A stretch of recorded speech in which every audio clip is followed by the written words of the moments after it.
nabaon ako sa utang. Hindi ko ginawa ng maigi at nagkaroon ako ng palpak na tenant. Therefore, I need to dig myself out of the hole. Doon ako natuto na ano gagawin ko. Nag-create na ako ng system na intindihan ko how money works, how the economy works, na naintindihan ko na you have to create a system. Yung growth mo will only depend on the power of the system you created. System in choosing a property, system ng pagbebet ng tenant, ano ba yung principle that govern how you manage money. So, how did you scale from, sabihin na natin, hindi ka talaga napunta dun sa mindset na yun until you had your second property and all the challenges. So, how did you scale from that to double figures? Ano yung mga naging methods mo, kuya? Kung say nasa market ka naman for property investing, again, dito sa UK, property investing, magkano capital kaya ang kailangan? Ano naman ang magiging message mo in general for OFWs, hindi lang nasa UK, OFWs na nakikinig, nanonood sa atin ngayon, kung gusto nilang mag-grow yung money nila, whether in property or sa ibang paraan?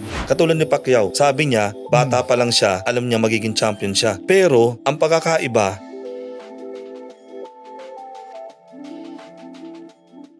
Kamusta? My name is Manong George and I've been here in the UK for over 15 years. Katulad ba kita na isang OFW na nangangarap ng mas magandang buhay? Well, itong podcast ay para sa inyo. Kasi dito sa podcast na to, pag-uusapan natin ang pera in a positive light. Dito kakausap tayo ng mga guest na may magandang diskarte para tulungan tayong umangat sa buhay. Kasi lahat tayong mga nag-abroad, malayo na, pero malayo pa. So again, come and join us here in this podcast, Manifesting with Manong George. Hello, Kuya Hernani.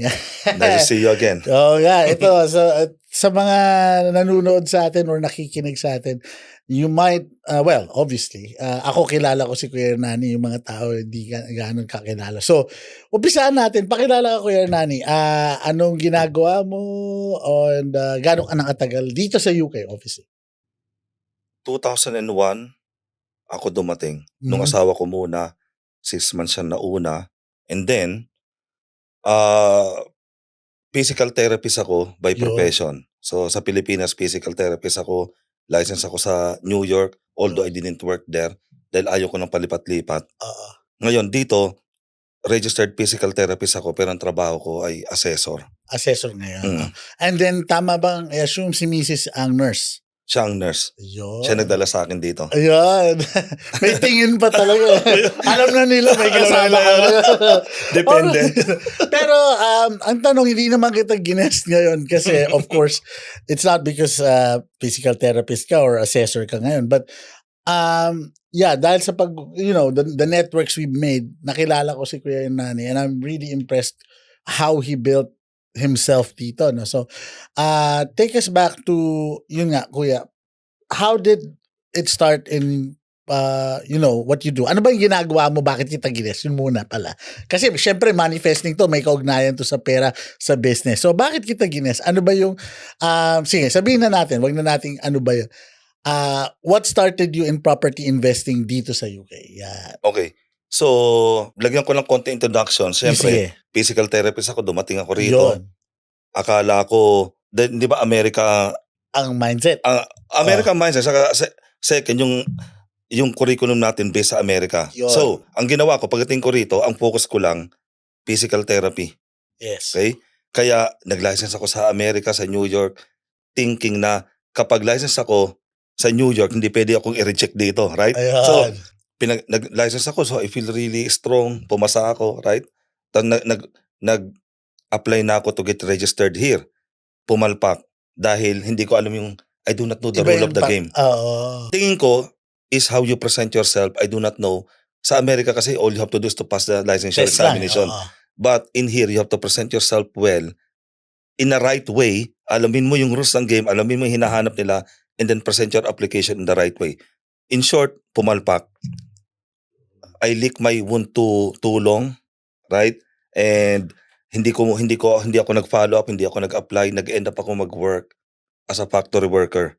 Talaga? Ngayon, hindi ko alam yan factory worker, machine operator. Dahil medyo may katamaran ako, gusto ko yung mga bagay na hindi mahirap gawin at routinary. Nagtagal ako kasi machine operator, push button lang eh. And then nandun lang ako, mag-isa lang ako doon sa area yon. doon ako nagkaroon ng time to think and to contemplate. Hmm. Alright? Pero it took me a long time na isipin, ay, mag-apply na ulit ako ng physical therapist. So matagal. Mga gano'ng katagal yan, kuya? Look, if I remember right, mga hanggang 2011 yata. So matagal ako bago talaga. matagal ako bago naging PT talaga. Pero nauna ako nag-invest sa property within that time. Ayun. So Okay? yung oras din naman na yun, hindi rin nasayang kasi kumbaga that gave you time naman dun sa investing in property, I suppose. It gave me time. Naalala ko dati na mag-isa lang ako doon. May notebook ako, may papel ako, compute ako ng compute kung paano ko mabibili next property ko, magkano ang projected income ko, ganon. Tapos, what get me started ko yun ang question mo eh. Ang nangyari nito, so, katulad nga nun, factory worker ako, pero nung 2002, if I remember right, nakita ko na yung sarili ko, nag-review na kami ng property. Ibig sabihin nito, hindi nang galing sa akin yung idea. Okay. So, galing sa asawa ko. Iba pa rin, no? Nakita ko na yung sarili ko, nag-review na kami ng property. Dalawa lang naman yung na-view namin kasi madali akong na-in love dun sa unang-unang property na nakita namin.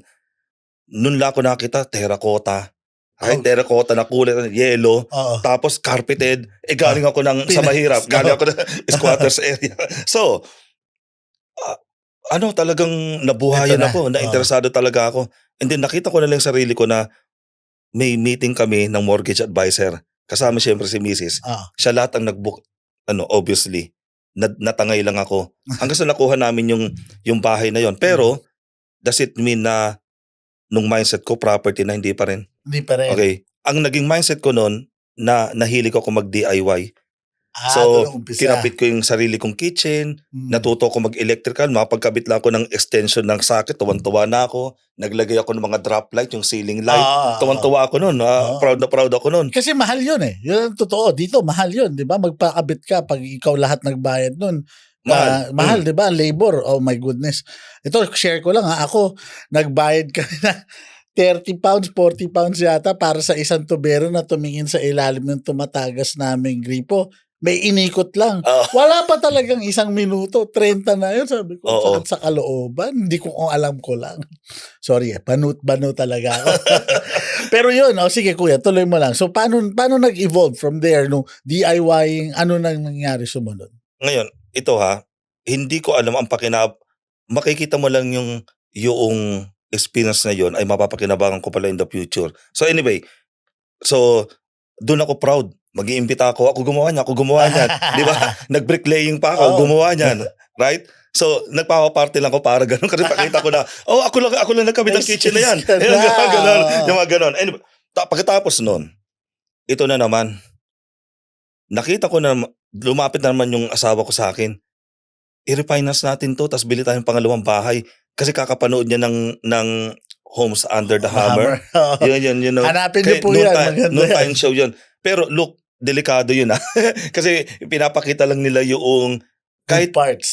Yung good part. Pero tandaan nyo, nanonood siya ng Homes Under the Hammer. Never akong bumili sa auction. Dahil kilala ko yung sarili ko eh. Mabagal takbo ng utak ko. Hindi ako pwede sa auction na mabilisan. I need time to think. Ayoko na nagde-decide ako based on emotion. Pero going back to that, nakita ko na naman sarili ko, pwede palang i-refinance. Pero hindi pa rin nag-click sa akin yun. Eventually, nakabili kami ng pangalawang property na dahil hindi pa investor ang utak ko, nakapag-pull out ako ng 75,000. Imagine mo, ang laking pera nun. Imagine mo, ngayon nga alam, malaki na eh. Ngayon lang pa, matindi na yun. Pero noon, ang laki nun kasi yung 75,000 ay presyo na ng unang bahay ko. Wow. Right? Nakapag-pull out ng 75,000 sa sobrang taas ng property. Nawala lang yung parang bula. Talaga? Alright? Oo. Yan pa ba kuya yung panahon na ang palitan 100 plus. 100? Walang 100 plus ang palitan yan. Ayoko na mag-isip, 100 times 75,000 na lang, di ba? Oo. Pero tandaan nyo, nawala parang bula yun. Kaya sakit nun. Ang sakit nun. Nawala siya parang bula. Going back to your question, nag-start ako dahil sa mga pagkakamaling yun. Unang-una, yung asawa ko syempre, nakita ko na lang may dalawa na kaming property. Tapos, nabaon ako sa utang. Right? Hindi ko ginawa ng maigi at nagkaroon ako ng palpak na tenant. Therefore, I need to dig myself out of the hole. Doon ako natuto na ano gagawin ko. Ang sagot, property pa rin, pero gawin mo ng tama. Ayun. So, doon na ako nagsimula na ako na nag-focus, nag-take over na ako. Andiyan pa rin asawa ko siyempre, pero... siya pa rin ang tunay na bossing. Oo. Saka alam mo ako, madali ako ma-obsess. Na-obsess talaga ako sa idea of property investing. Therefore, ang dami kong talagang never-ending yung Process. pagbabasa ko, nung learning ko. Nagtatry akong mag-create ng other system, something like that. So, eto kuya, maganda yan, no, nabigyan tayo ng ano. Ang ganda nga, ang init kagad nung usapan natin. 'Di ba? Parang, ito kararating mo lang, 2 years, nagtingin kayo, pero may ginagawa ang iba, nabato ka sa kung saan. Tapos nakita mo na yun sa property, pero not really into it until nagkamali ka, no? So, take me to yung kumuha na ikaw na yung nag-take over. Ito na yung nag-iba na yung mindset mo na parang nadala ka na, palpak yung tenant ko. Yung 75,000 namin, wala, may utang ako. So, ano yung nag-iba? Yung sumunod mo ng property. Ano yung nag-iba dun sa approach mo? So, balikan ko, yung nagkamali ako sa, yung tenant muna. Ngayon, nagkamali ako. Porque nirekomenda sa akin, tinanggap ko na lang. Hindi ako marunong mag-vet ng tenant. Mamimili ka talaga. Dapat yung tamang personality, tamang tenant type sa property, and number 1 yung affordability. Yun. History. Dahil pwedeng afford nila pero walang hiya naman, di ba? Pwedeng hindi niya binayaran, na evict sila. Kailangan tingnan mo history. Singit ko lang dyan, kuya, no? Napakaraming storya na ganyan, no? May nakikita natin sa community natin, no? Na mga Pinoy, sasabihin nila, dalawa yan either gusto nila na ang tenant nila Pinoy, kasi nga malinis daw tayo, kumbaga yung levels na hinahanap natin sa sarili natin na kini-mirror ng ibang Pinoy. At meron din naman yung exact polar opposite, sasabihin sa'yo, ayoko ng tenant na Pinoy. Di ba? Ganon. So, yun it's both sides, pero parang sa sinasabi mo, wala ka dun no? Ang sinasabi mo, kailangan may vetting process, 'di ba? Para maiwasan, wala talagang tatalo dun, no? Kasi yun nga, yung iba may romanticization 'di ba? Pag yung nadadala ng emotion, kawawa naman sila, or hindi, kababayan ko to. Uso yung kababayan, 'di ba? Kapwa ko to, Tagalog, Ilocano, Bisaya, patay tayo diyan. Tatanggapin mo, tapos sa dulo yung problema. So, kuya, in your case, yung vetting process, ano pa? 'Di ba sabi mo, 2 na yung naging proseso mo, may proseso ka na. Kasi I think ito yung mag-comment muna ako doon, pero tandaan mo yung second process. Ipapaliwanag ko yung tungkol doon sa nabaon ako sa utang, kasi nag-create na ako ng process noon Pagka business, kailangan business talaga. Kapag may tinanggap ka na tenant, dahil kababayan ko to, minix mo na yung business and yung emotion mo. Ngayon, yung mga Hudyo, iba yung attitude nila Business is business. Hindi ako sa hihingi ng deal. Baka nga ibigay ko pa yung tamang ibabayad ko sa'yo, dahil nga nagtutulungan tayong dalawa. So kung ganun ang attitude, okay. Pero kung magkapatakbo ka na ng business, tanungin mo yung sarili mo, kapag ito pang kababayan kong to, hindi ko gusto yung ginawa niya. Pagdalaw ko ng bahay, marumi, kaya ko bang sabihin sa kanya? Tingin mo ba sama yung loob niya? Ayun, kung alam mong magdadalawang isip ka, wag mong gawin. Tapos nung tama, tapos sa simula pa lang, yung tamang presyo na ibigay mo. Kasi kapag humingi na ng discount yan, alam mo na, mahihirapan ka na. Eventually. Yun na lang. Hindi ko sasabing wag nyong gawin yun. Dahil may mga tenant ako na Filipino, okay naman. Okay sila. Inaalagaan yung bahay. That's good. Oo, yun. So, yung pangalawa pala, ano yung pagkakaiba?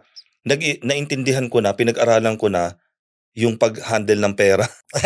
Yun talaga. So, ibinili ko na, kapag nag-pull out ka ng pera, katulad niyan, kinuha ko yung pera sa mga property na tumaas in value, dapat palitan mo yon, mas malaki ang kikitain mo, you will have to make that money work more than sa interest na binabayad mo.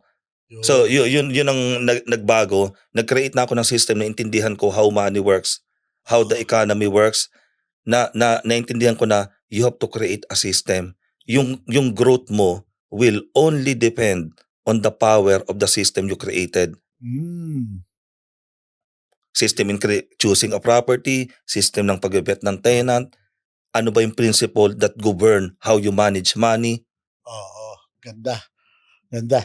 Ayan, kasi kaya rin naman natin ito napag-usapan dito sa manifesting, no? Kasi nga, ang tema natin malayo na pero malayo pa. Dito kasi sa abroad, pag nasa abroad ka, lalo na sa UK, parang, I think parehas din naman sa Pinas, may kaakibat na social status yung magkaroon ka ng sarili mo di ba?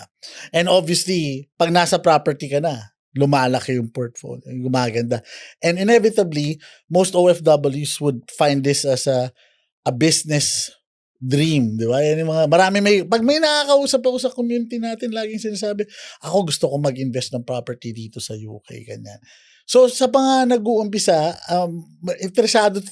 magiging interesado sila dito kasi nung nandun ka na, kuya, no, sabi mo nga, never ending yung aral mo kasi may pinagdaanan ka muna bago ka na nabalik sa tamang mindset. Ano yung mga ginawa mo? Nabanggit mo kanina, nag-aral ka. So, ano yung mga, kumbaga, how did you invest in your education for property? Kasi galing kang healthcare Or actually, galing kang factory. Parang ang baliktad healthcare, factory, tapos healthcare ulit. Tapos property. So, what did you do? How did you do that? Anong ginawa mo?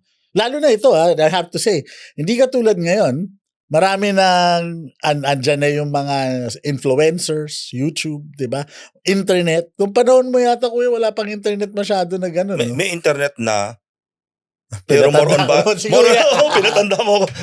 More on basa-basa, pero nakikita ko na, naalala ko na umattend na rin ako ng mga seminar. Therefore, may internet na noon, pero hindi pa kasing laki ng Ngayon, wala pang Facebook noon. Wow. Okay? Wala pang TikTok. Tingin ko, hindi ko naaalala, nanood ako ng YouTube, puro basa-basa Basa talaga. pero online. Alright? So, up to the point na, so, let's talk about education, di ba? Yun ang tanong mo. Ngayon, may kwento ko rin sa education. Para yung mga viewers mo, ma-educate na rin, basta nakatira sa UK. Sasabihin ko sa inyo kung paano ang sistema ng mga internet guru. Kayo mag-decide kung paano nyo gagawin. Yes, Okay? yes. Ito ang sistema ng internet guru. Magbibigay yan ng mga free seminar, 1 day, 3 days. Pero actually, ginagamit lang nila yun sa funnel dahil kunyari, nag-abala ka, pumunta ka ng London, pumunta ka ng Manchester para lang mag-aral, nag-book ka pa ng hotel. Sabi, interesado ka na. Yes. Therefore, malaki ng probability to convert you. Bakit ka mo? Dahil mag-o-offer sila ng round about 2,000 pound, more or less, or within that range, 2,000 pound ng paid learning. Yun. Pero sasabihin, parang ang feeling mo, papalabasin nila in a way na enough na to para mapagsimula ka. Sumunod nun, positive ka, andun ka na, right? Mas malaki ngayon ang probability na ma-convert ka nila dun sa higher end. Yes. Dahil nga, na-filter na nila Yung iba, hanggang libre lang. Sabi ito kaya magbayad. Yes. No, certain percentage ng mga nagbayad ng 2,000 pound na yon, most likely, hindi naman most likely, meron percent doon na magabayad ng 20,000 for inner circle kuno, something like that. Or i-guide namin kayo hand to hand. So, nagawa ko yan once. Twice talaga actually. 3 times, pero sasabihin ko sa stages. So yung unang-unang kong ginawa, nagbayad ako 2,000. Free seminar, nagbayad ako 2,000, hoping na matutunan ko lahat. Ngayon, dahil nagsimula ako sa wala, yung free seminar, kapaki-pakinabang. Yes. Yung 2,000, kapaki-pakinabang talaga. Okay. I cannot fault it. Although nagbayad ako 2,000, pero iba pa rin. Tingin ko, without that, may hirapan ako magsimula. Tapos nag-offer ng 20,000 inner circle. Siyempre, medyo na ako doon. Boundary ko na yun. Hindi ako papatol ng gano'n. Hindi rin papasa sa bossing yun kahit nung ma-afford ko na, ayaw ko pa rin. I don't think it's a good use of money. Alright? Nung pangalawa, ito na yung panahon na gumawa ng panibagong batas. Tandaan nyo kung nag-invest kayo sa property, parang buhay yan, up and down. Yun, maganda yan. Kaya hindi ako nandito para sabihin ako marami akong gano'n. Hindi. Okay, dumating yung panahon na si George Osborne, Oo. ano siya, number 11 eh. Ano ba Oo. yung trabaho na? Chancellor. Chancellor. Yan sila Mm. kumbaga, para lang sa mga nakikinig sa atin, kumbaga ang UK kasi ang president equal niyan prime minister. Hindi yung royal, hindi si king or yung queen dati, no. Tapos wala rin naman talaga tayong vice president, pero ang next powerful is yung chancellor kasi siya yung may hawak ng pera. Na Diba? ekonomiya, ng Oo, pera. yan. Correct yan, correct. Oo, Oh. siya yung treasurer. Yan. Yun si George Osborne at that time. Yun. So, gumawa siya ng batas ang tawag Section 24. Ibig sabihin, kung ikaw meron kang rental property, Mhm. ang business, ang basic premise ng business o principle, gross income, Mhm. okay, minus expense equals net income. Yes. Ngayon, ang mortgage interest is supposed to be expense. Alam mo ginawa niya, 20% lang ng interest rate na binabayad mo ang ika-qualify niya as an expense. So, in short, you are paying more tax kumpara sa binayaran mo. Yes. And then, madali kang, kung nasa boundary ka na o nasa high income bracket ka na, nasa boundary ka ng high, bago ka mag-high income bracket, mapupush ka sa high income bracket, you will end up Mas paying marami pa more tax. Oo. So, yun. Kaya, ang solusyon daw nito, going back to education, no, mag-ship ka na lang from landlord, mag-operate ka na lang ng parang hotel, Airbnb, etc. etc. So, nagbayad ako ng £2,000 to learn that, pero at the end, hindi ko pa rin ginawa. Probably hindi ako ready, takot ako sa masyadong maraming gagawin. Yung transition, tandaan natin kapag nag-change ka from one task to another, Tama. babalik ka sa zero eh. Yun, wala talagang lusot dun eh. Yun. Kasi ang maraming nag-aakala rin kasi na when they start in business, kasi maybe they have some skills, some legs to start with, no? Akala nila, pwede na to, kaya ko na to. Pero once you're actually there, once your 2 feet is under the water, you know, you sink or swim. Kailangan mo matuto bigla. So, or you pivot, di ba? Katulad nung sabi mo nga, you went in there, bayad ka £2,000 to learn a new skill, pero on your assessment, hindi to para sa akin or hindi ko kayang gawin to. Kasi nga, na-assess mo na, teka lang, ano ba yung gagawin ko? Ano ba yung change ko? Pero this is something to learn, no? Hindi basta-basta nakapag-aral ka. It's something automatic, di ba? Kasi, di ba, pag sinabi, nag-seminar ako, sure na ako dyan. Hindi ganun. Di ba? Saka yung dadadala ka lang ng excitement. Kaya sabi nga ni Lao Tzu, kapag kilala mo yung sarili mo at kilala mo yung kalaban mo, you can win 1,000 battle. Nga hindi ko nasabing tama naging desisyon ko, probably tama siya, pero later on, baka naman pwede ko na siyang gawin later pag mag-diversify ako. Pero during that time, nagbayad ako ng 2,000, pero hindi ko ginawa. Wow. Therefore, hindi kasalanan ng educational company. However, ganito pa rin nangyari nito. Same thing pa rin. Isa pa. Magbayad ka ng 20,000 para maging inner circle ka. Yun na. So, ikaw yung paboritong estudyante. Nagbabayad to ng 2,000. Baka pumayag na sa 22. Sige, tanungin natin. Kaso hindi pa rin lumusot. Hindi pa rin lumusot. That's good. Okay, ayaw ko talaga. 20,000 parang... Yan talaga yung ano mo, no? Pero hindi ko nasabing mali. Siguro depende kung sobrang yaman ko na, no, 20,000 wala sa akin. I've heard that. Narinig na ako niyan kasi ang iba dinidress up nila yan as mentoring, yun nga, inner circle, ganun.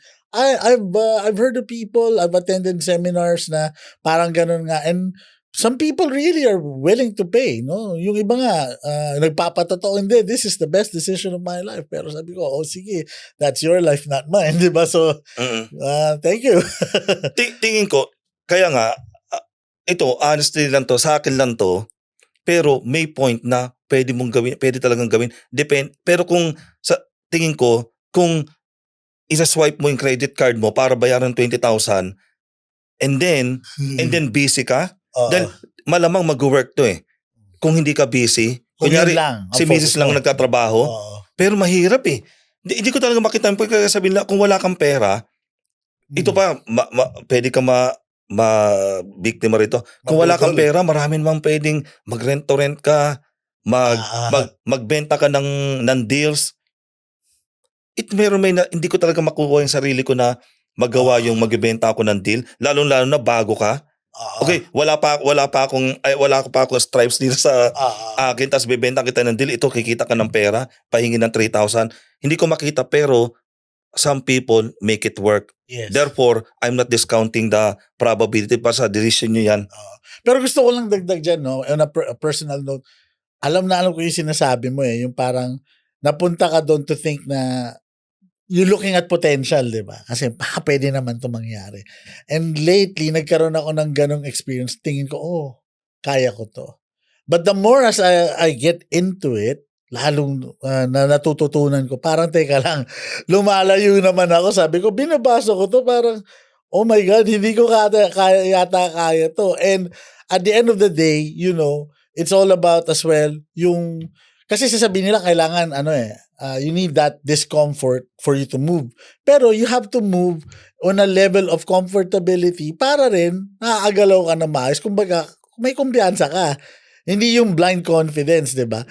Kaya ako, share ko lang din sa'yo, kuya, na very similar. I had a deal, umatras ako. Kaya sabi ko, pasensya na po kayo. Nung una sa tingin ko talaga, parang pwede naman. Pero looking at it, parang hindi ako to. Kasi yun kailangan may grasp ka pa rin kung sino ka, ano yung ginagawa mo, ano yung kaya mong gawin. But pag hindi talaga, wag mo ipilit. Kasi mahirap din, iutog yung sarili mo sa pader paulit-ulit. Diba? Kumbaga, kung nakita mo na yung pader, umiwas ka na. Diba? Yun. Well, anyway, bago tayo mapalayo, kasi maganda yung mga usapan natin. Kasi obviously, let's put it this way, you're a property investor, right? So, how did you scale from, sabihin na natin, hindi ka talaga napunta dun sa mindset na yun until you had your second property and all the challenges. So, how did you scale from that to double figures? Ano yung mga naging methods mo, kuya? Or at least an overview. Okay, papaliwanag ko na sa'yo yung basic principle. Okay. And I'm sure yun din ang ginawa ko. Ang prinsipyo talaga ng property investment, kung gusto nyong ma-involve sa property investment dito sa UK. Importante yan. Importante, palakihin mo muna yung capability mo to earn. Kahit outside property, kung nurse ka, mag-overtime ka, pataasin mo yung sweldo mo, mag-shift ka from one job to another. Kasi napakinggan ko pala, yung increase ng salary is not staying on one job. Pero don't leave your job, ha? Sinasabi ka, para point ko, maghanap kayo ng way na ma-increase nyo yung capability nyo to earn dahil mahalaga to na mapag-ipon kayo. Okay? Importante pa rin yun. Pagkatapos yan, nung inipon ninyo, has to work harder for you that learn to, saan mo ba pwedeng i-invest siya?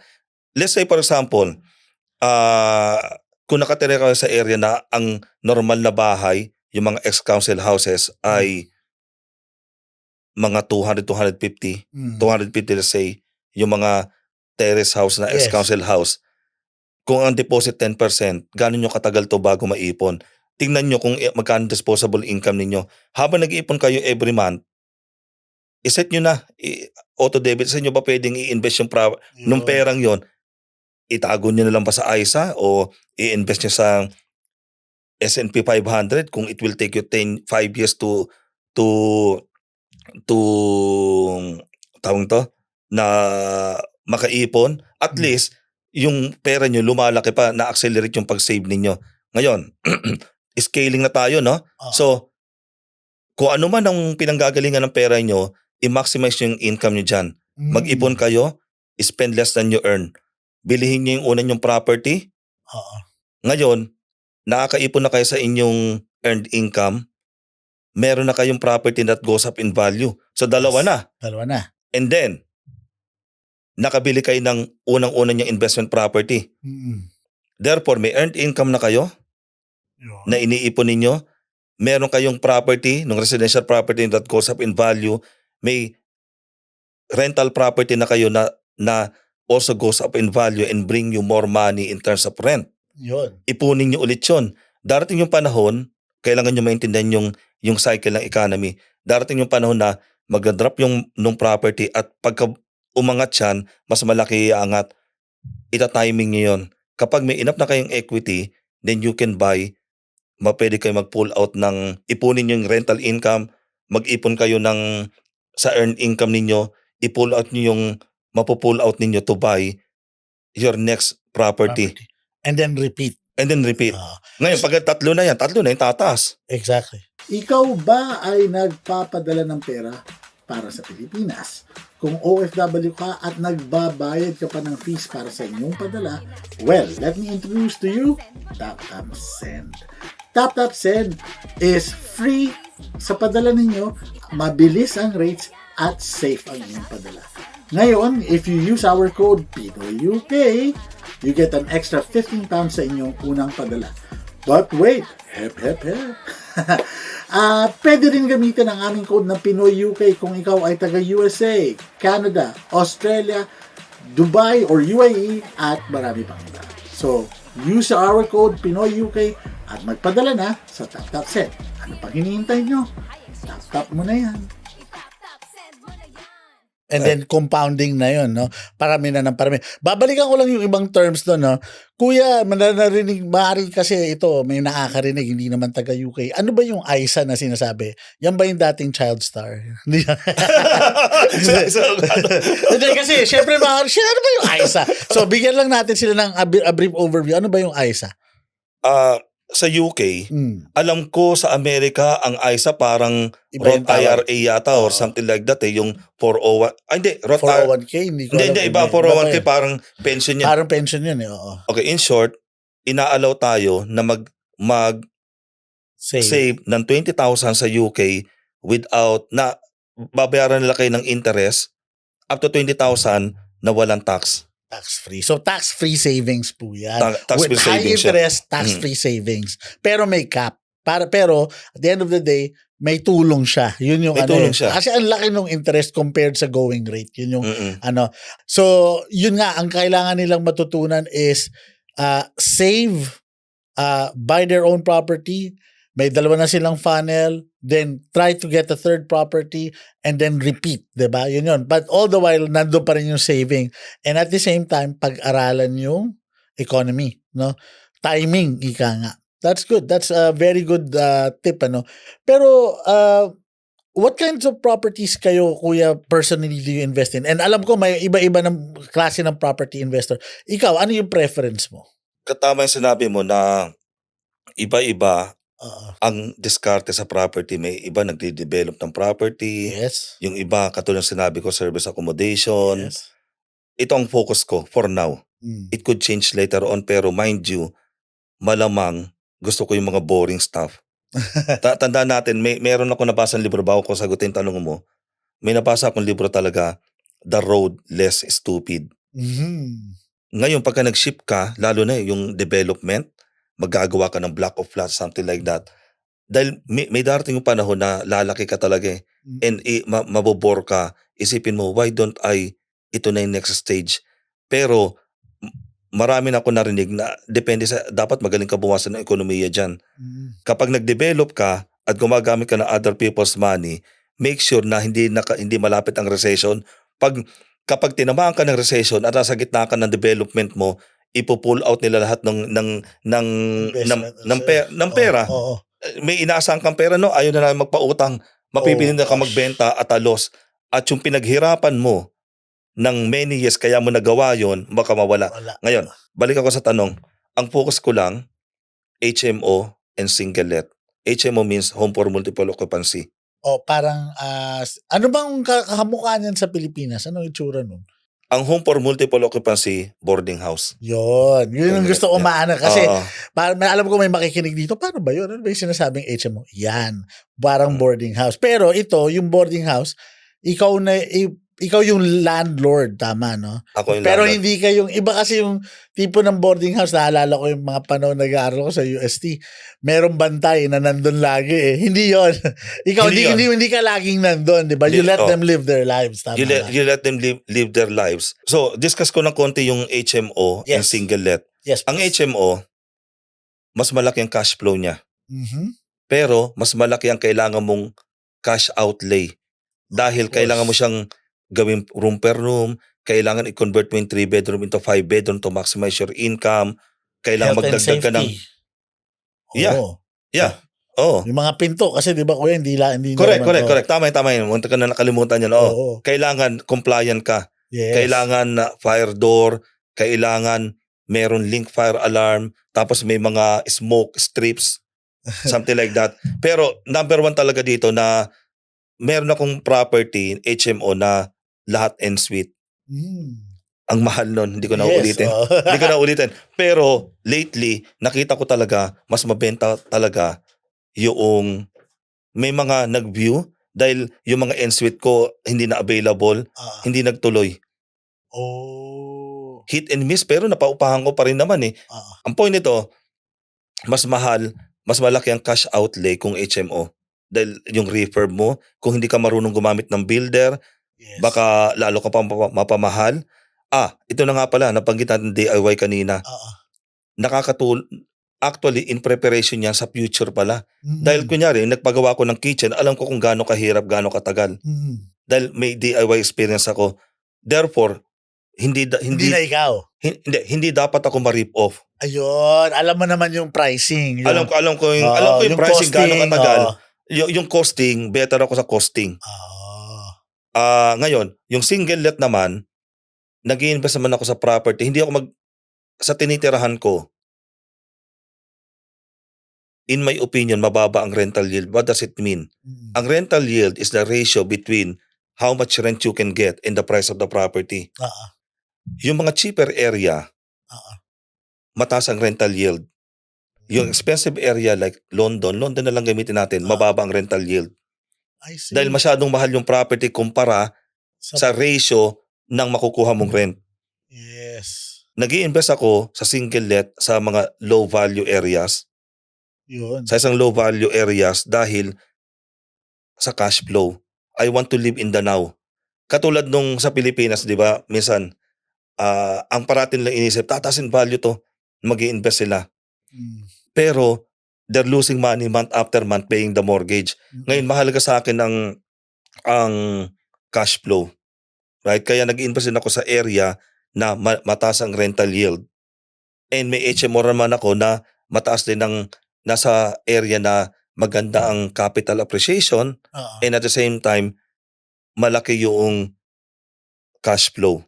So, that's how I diversify. Ito yung diskarte na preferable sa'yo, tama? Na preferable sa akin, pero pinag-aralan ko na to. Ilang beses ako gumawa ng spreadsheet, ang tagal. Pinroject ko, kung puro HMO lang ako, anong kakalabasan ko after 10 years? Ang hirap i-project nito. Kung puro single let lang ako, dito sa area na pinag-i-investan ko, anong kakalabasan ko? Alam mo, lumabas pareho lang. Oh, wow. Oo, kasi kikitain mo yung capital appreciation sa laki ng cash flow.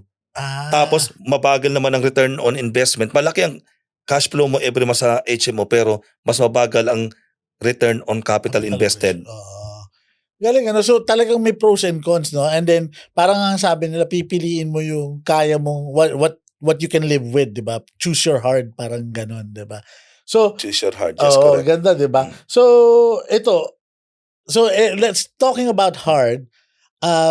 Kasi nasabi mo kanina, nagkaroon ka ng problema sa, di ba? Sa tenants, yung unang-una. So, how do you manage risks now? Nabanggit mo na yung sa tenancy, nagvivet ka. How about other risks? Let's say sa HMO. Yan, iba-iba. May mga risk? Meron ka na bang parang tinitignan? Ano ba yung mga red flag para sa'yo? Pag ganun, or pag nag-scout ka, ano yung tinitignan mo sa isang property pag nakita mo atras ka na? Ganyan. Sagutin kita in general. Kasi general lang. Marami na kasing risk. Risk sa mismong investment.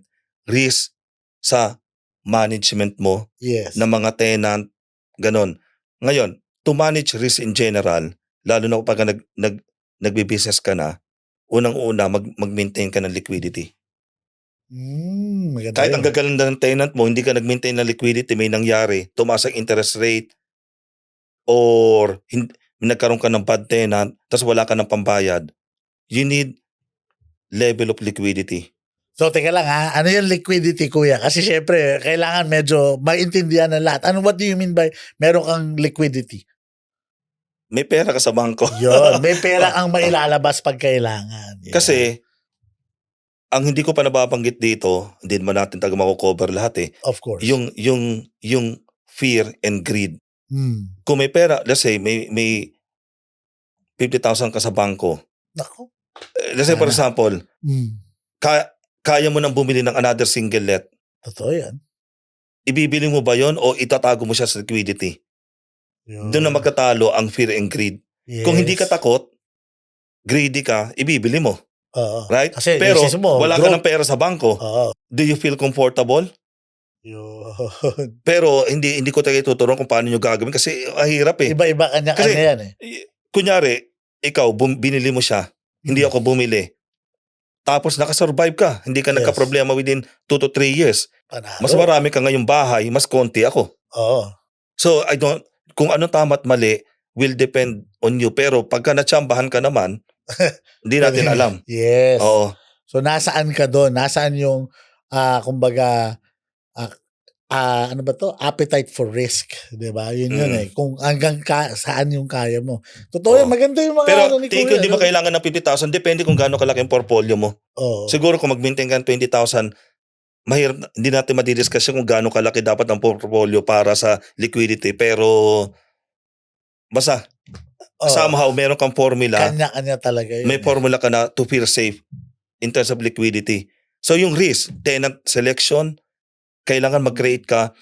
Kung meron kang system and processes based sa best practice and based sa experience mo, then that system and processes will protect you.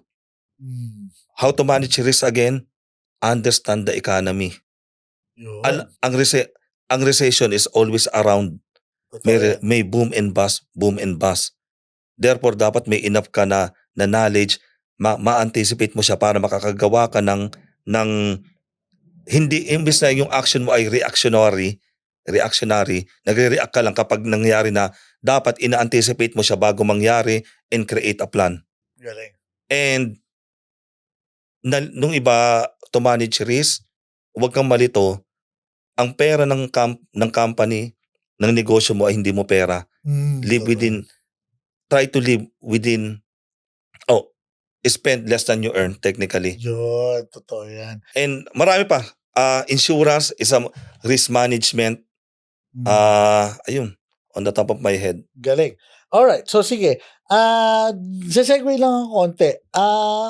Kasi ito, syempre, nabanggit ko na, bawat Pilipino, lalo na dito sa UK, and I'm quite sure pag doon din sa mga countries na pwedeng mag-establish talaga ang Pinoy, no? Their first home is important, no? Kasi it's a way of saying I've made it in this country, no? Ganon yun eh.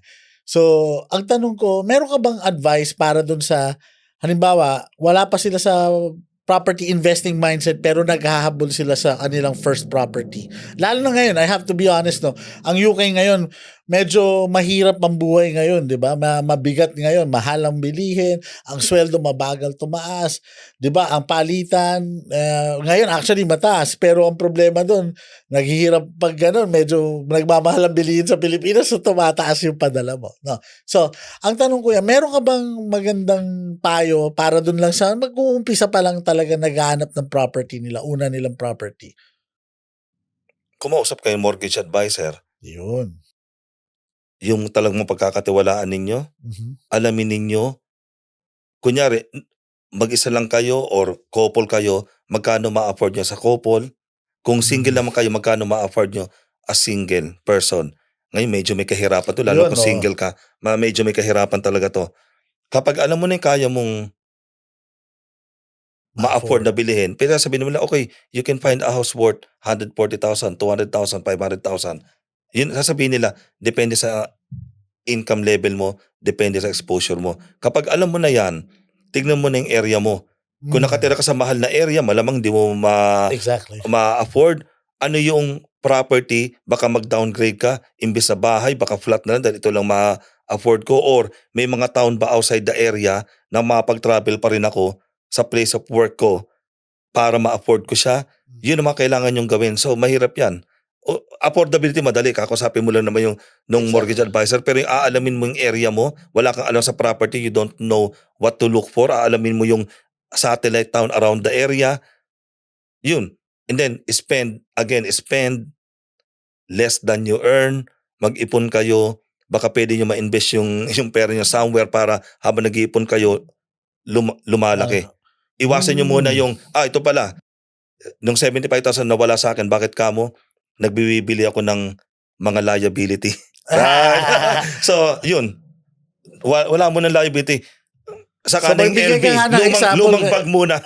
Wala mo ng Magbigay ka Louis nga ng Vuitton. example ng liability, kuya, para doon sa mga, ano bang definition ng liability? Ako natatawa ako pero sige, ano bang liability, kuya? Ay, gamitin na lang natin kay Kiyosaki. Ang liability, if it takes money out of your pocket. Dumating yung point na nagpapalit ako ng kotse every 3 years. Ayun.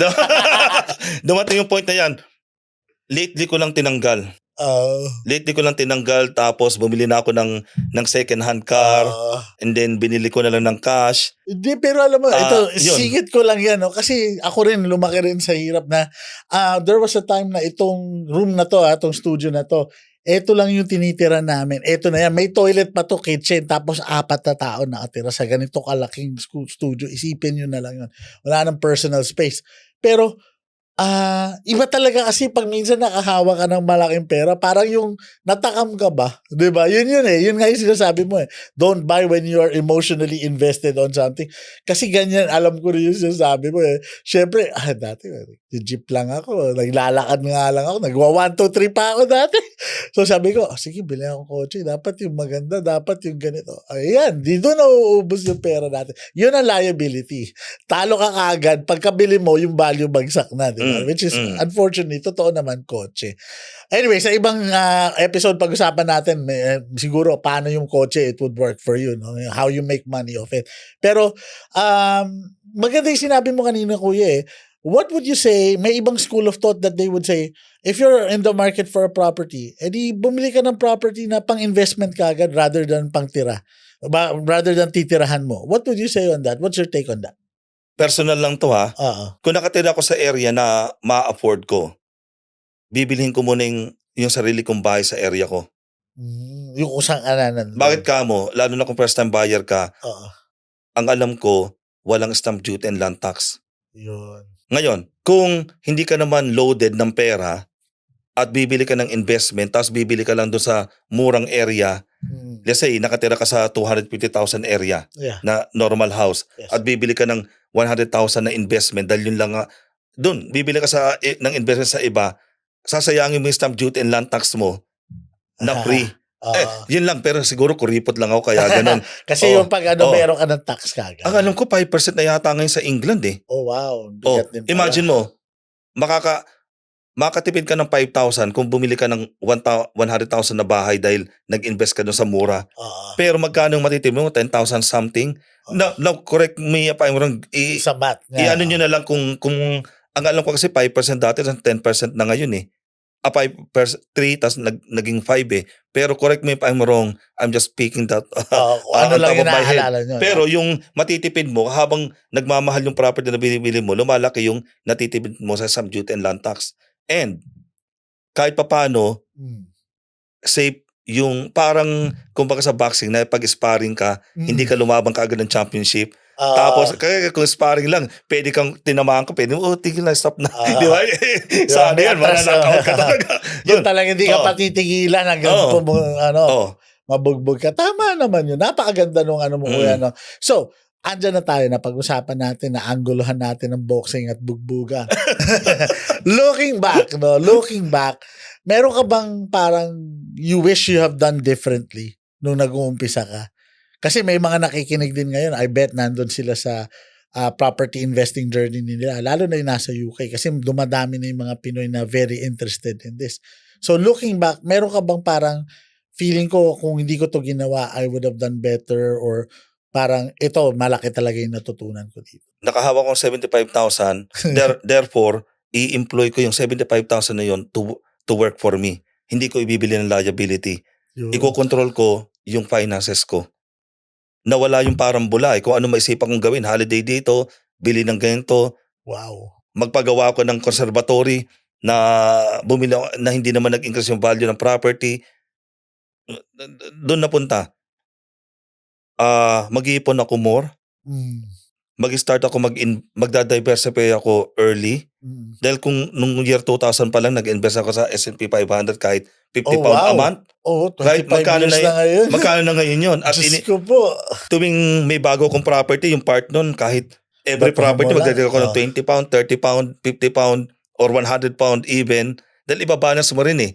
Kasi para sa akin, maganda pa rin invest sa property dahil may capital growth ka, cash flow. Therefore, ayaw ko naman i-invest data sa S&P 500 yon or index investing. Yes. Pero at least nagda-diversify na ako. So, simulan ko na kagad mag-diversify noon pa lang. Yun ang mga common thing na dapat na ginawa ko better. Yan. Ito, doon sa mga bago rin lang sa pandinig nila yung S&P 500 Diversify Index Funds. Magkakaroon tayo ng episode about that. Pero para lang ma-simplify, index funds means, ang tawag dito, yan ay mga pinagsama-samang, is a portfolio of basket of stocks. Yan, stocks. So, sama-samang stocks yun. Tapos, dun sa basket kayo bumibili rather than yung dun sa mismong kumpanya. And what it does is, ayun, mas maganda yung balikan yan. Read on it, S&P 500, makikita niyan, marami na tayong resources. Ayun, maganda yung sinabi ni Kuya. Diversify means ikakalat mo yung investment mo. Ayun. Actually yun, kung bumili ka ng S&P 500, diversify na siya. Oo, yung diversify, isa na siya. May tech na, may property na, meron ng kung ano mang mga iba pang businesses. Ganda. So, ito Kuya, tanong lang tayo sa isang tanong na alam ko yung iba ito inaabangan eh. Kung say nasa market ka naman for property investing, again, dito sa UK, property investing, magkano kapital kaya ang kailangan? Okay. Pagpalagay natin single let, worth 100,000, mga 34 to 45,000 more or less. Bakit ka mo? Ang ginagawa ko kasi buy, rent, refurbish, refinance. Bibili ako ng bahay na tingin ko may uplift. Okay, iiwas talaga ako bumili ng bahay na wala nang gagawin dahil maximize na yung value nun eh. Yun eh. Kasi pwede kang kumita. Kung marunong kang mag-improve ng bahay without spending too much, profit margin mo na rin yun eh. Therefore, yung 35 to 45,000, it will depend kung how heavy yung refurbishment mo. Tandaan natin, kung nag-i-invest kayo, 25% deposit yan. Yun, malaki rin. And then, mahal na ang stamp duty and land tax. May legal fee ka. Yun. Magre-refurb ka. And then, if it takes you 2 months, yung mortgage payment ng 2 months na yun. Talo na yun. Ngayon, paano kung HMO gusto mo dahil ang laki ng cash flow, 1,000 every month o 1,200 every month, right? Kung ang bahay ay worth 200,000 to 250, baka 100 to 115,000 ang kakailanganin mo. Dahil tandaan mo kung 200,000 yan, 50,000 deposit pa lang. Tama. Mas heavy ang refurbishment niyan dahil nagdadagdag ka ng rooms, nagdadagdag ka ng banyo, lalagyan mo pa ng mga i-furniture mo pa siya. Yun. Kaya nga sabi ko, kung wala pa kayo sa sitwasyon na yon, kailangan talaga mag-ipon talaga. Make your money work first. Yeah, make your money work first. Itago nyo na sa investment na kahit papaano hindi kakainin ng inflation. Kasi maganda yung maganda ito, realization ko lang to ngayon sa habang kinakausap kita Kuya, no. Kasi maraming nagsasabi, invest now, 'di ba? Ngayon talaga laging ganyan ang invest now. Ngayon ka na maglabas ng pera kasi investment mo yan, tutubo ka agad. Pero ito yung nakukuha ko dito sa usapan natin eh. Invest now if you are ready. 'Di ba? Parang gano'n. Kasi pag hindi din, that investment, nakakalimutan natin, ang opposite niya, ang kasabay niyan, katabi niyan, kapatid niya is risk. Which means loss, 'di ba? So yun yung nakakalimutan eh. So again, investment doesn't guarantee wins, 'di ba? Yun ang kailangan natin maintindihan. Kasi ito, sa story ni Kuya, nakita naman natin, binabalik-balikan niya yung pain point niya, 75,000. I think kahit mag-75 si Kuya, hindi niya makakalimutan yun. Grabe, kahit naman ako, 75,000. Hanggang ngayon nga, may kwento ko lang yung pinakamahal na pansit na nakain ko, 20,000 pesos, na-invest ko sa sa timeshare sa Pilipinas eh. Tapos inayawan ko rin. So sabi ko, walang yung handa, nakuha tayo sa 20,000. Sa pansit, 20,000 pala yung ilalabas ko. Walang yan. Pero anyway, that's a segue lang. Pero ito, malapit na tayo, kuya. Ano sa palagay mo naman yung common mistakes of Filipino investors pagdating sa property investing? Investor na sila o I'm sure in your circles you've met Filipino investors. Nagkaroon na rin kayo ng pag-share. So investors na sila. Saan madalas tayo nagkakamali as a diaspora? okay. May kamag-anak kami na nag-try mag-invest sa property. Tingin ko hindi enough yung knowledge. Tapos pag nag-execute sila, kulang. Kasi pangalawa, hindi rin nagtatanong. Kamag-anak na namin to. Pero hopefully hindi naman niya mamasamain na hindi nagtatanong. Nung tinitingnan ko, hindi na tinitingnan niya, hindi mag-work yan. Alam ko yung capability nila, alam ko yung finances nila. Hindi enough yung understanding, hindi willing to spend more time to learn. Number one yan. Tapos, yung excitement. Yung decision making nila is based on excitement. Kaya nga ang daming nadadala sa yung mga pyramid scheme Yes. Right? Hindi nila pinapaliwanag. Ang decision making ng mga tao na sumasama dyan, yung patotoo. Yes. Kumita ako ganyan, ito yung upline ko. Without understanding yung process. Dahil pag inintindi mo yung process without the hype, makikita mo, it will not work. Katulad din sa property. Kung inintindi mo lang yung hype, ang daming pera na gawa niya, yes. Pero ang daming dinadrive, ang ganda ng dinadrive niya na kotse, 10 na bahay niyan, nakuha mo lang yung hype, gusto mo lang makabili at makabili ka lang, masabi mo na may property ka na kahit hindi maganda yung deal. Yun. So, knowledge, mag-invest kayo ng time, learning, kailangan maging thinker kaya talaga kayo. Yun ang mistake. And then, last 2 questions na, kuya. Ano naman ang magiging message mo in general for OFWs, hindi lang nasa UK, no? OFWs na nakikinig, nanonood sa atin ngayon, kung gusto nilang mag-grow yung money nila, whether in property or sa ibang paraan, ano masasuggest mo sa kanila? General lang to, general. Katulad ng sabi ko, spend less than you earn. Pag-aralan nyo, kung hindi nyo pa kaya mag-invest sa property, find a way, pag-aralan nyo yung index investing, and see kung ano yung level ng tolerance ninyo, mag-ipon kaagad kayo, magsimula kayo kaagad mag-ipon. Right? I-increase ninyo yung capability nyo to earn. Kung nurse kayo, pag na-promote kayo, mag-overtime kayo, whatever. Alright?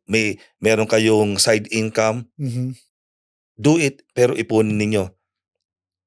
Habang nag-iipon kayo, right? Magkakaroon kayo ng pera, right? Yes. Do not make other people's emergency your emergency. Right? Di ba nag-iipon kayo? Ganda yan, dahil pinaghahandaan nyo yung emergency ninyo. Totoo Tapos gagamitin nyo sa emergency ng iba? Huwag nyong gawin. Pero tandaan nyo, naku, akin lang to, baka pagtitirahin ako rito. Tandaan nyo, if you made it in life, marami rin naman kayo matutulungan at the end whether directly or indirectly. That's right. Right? Katulad ko, kahit papano, meron akong mga virtual assistant na napapasweldo ko. Yes. Form of tulong na rin yun. Pero give and take ka, tinutulungan din nila ako. So, hindi ko pwedeng sabihin na santo ko, porque ganun. Pero, darating yung point na lalaki ka na hindi mo na kailangan yung pera, wala kang magagawa kung hindi. Ngayon, kahit hindi ikaw kahit yung descendant mo na Yes. Right? Kahit yung anak mo na, kasi mag-snowball yan Correct. Hindi yung pwedeng i-hoard lang. Mas marami ka pang matutulungan katulad ni Bill Gates, right? Yes. Kung in his 30s, namigay na kaagad siya, mas konti ang matutulungan niya. Sa dito. Ang dami na naligtas sa buhay. Yung vaccination, yung ginawa niya na yung toilet na ni-recycle yung tae na iinom mo. Tapos ang galing. Ang dami na naligtas sa buhay. Parang ang pinaka niyan sa akin how I hear it, I can relate it to you cannot give what you do not have. Kaya importante you put up yourself, get an upkeep, make sure you're well taken care of so you can actually help other people. Correct. Diba? Ganda. Kuya, dahil dito sa manifesting, lahat ng guest natin, tinatanong natin ito. Ang pinag-uugatan natin ito dahil OFW tayo para sa OFW. kita ko talaga na malayo na pero malayo pa. Yan ang ano natin eh. Yan ang kumbaga ginagalawan natin. Pero para sa'yo kuya, pagdating sa pera, ano bang ibig sabihin ng manifesting para sa'yo? Para sa akin, yung manifesting, short siya eh. Therefore, kailangan ko expand siya. Of course. Pero I believe in manifesting. In manifesting. Pero, ito history, dumaan na ako sa point na nabasa ko yung, nung nasa Libya pa ako noon, nabasa ko yung Think and Grow Rich. You think, you grow rich. Right? Parang ganun. Napanood ko yung The Secret na by your thinking, through your thinking, law of attraction naman yung principle nun. Pero pareho lang yun. Hindi lang nabanggit ni anong pangalan nung sa mulat ng Think and Grow Rich. Tingin ko hindi lang niya ginamit, Napoleon Hill. Tingin ko hindi lang niya ginamit yung, or I may be wrong, pero I don't think na ginamit niya yung word na law of attraction. And nung manifesting is also some form of law of attraction. Yes. Pero magdadagdag ako in between. Pwede mong i-visualize na ito goal ko, nag-retire ako, uminom ako ng piña colada sa Pilipinas, at ganito kalaking pera ang dumating sa bangko ko na hindi enough yung time ko para ubusin siya. Ang ganda ng pangarap, no? Pero, between yung iyong mind, visualization mo, and yung actuality, yung sa gitnang mahalaga eh. Yes. There has to be a reason for you to attain that. Anong gagawin mo? Meron bang logical reason na makuha mo talaga yung cash flow na yon o yung asset na magdadala sa iyo sa gusto mong ma-manifest or yung amount ng asset or money. So that is what is manifesting means to me. Yes, kailangan mo na mag-visualize, kailangan mong maniwala, kailangan mo ng belief, pero there has to be a reason. Katulad ni Pacquiao, sabi niya, bata pa lang siya, alam niya magiging champion siya. Pero, ang pagkakaiba, alam niya kung paano niya gagawin.